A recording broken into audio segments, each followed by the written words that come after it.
গুড়ো, ওরে মুড়ো, ওরে মুড়ো, সিদ্ধি তত্ত্ব অতি গুড়ো।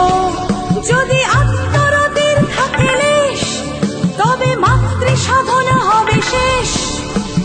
যেই বলে হবি বলি, সে তো এক কানা গলি, সীমিতের অনন্ত ক্লেশ। ওরে মুড়ো, ওরে মুড়ো, সিদ্ধি তত্ত্ব অতি গুড়ো।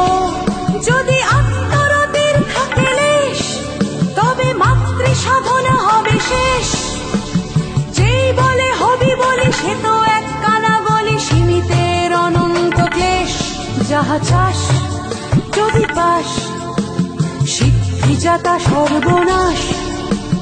রবে না তো মুক্তির লেশ, রবে না তো মুক্তির লেশ।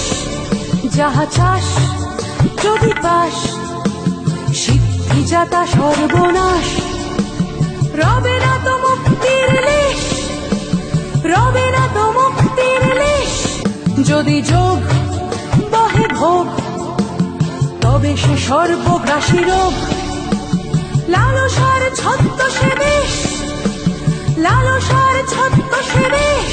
ওরে মুড়ো, ওরে মুড়ো, সিদ্ধি তত্ত্ব অতি গুড়ো। যদি আত্মরতির থাকে লেশ, তবে মাতৃ সাধনা হবে শেষ। যেই বলে হবি বলি, সে তো এক কানা গলি, সীমিতের অনন্ত ক্লেশ।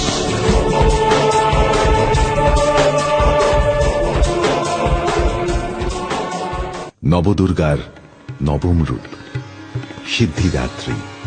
ইনি অনিমা, মহিমা, গরিমা, লধিমা, প্রাপ্তি, প্রকাম্য, ঈশিত্ব ও বশিত্ব, এই অষ্টসিদ্ধি ভক্তদের প্রদান করেন। নবরাত্রির নবম দিনে ইনি পূজিত হন। ইনি আদি পরাশক্তি দেবী।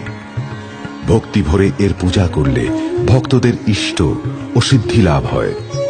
ইনি সকল বিপদ নাশিনী ও মঙ্গলদায়িনী। ইনি কেতুকে নিয়ন্ত্রণ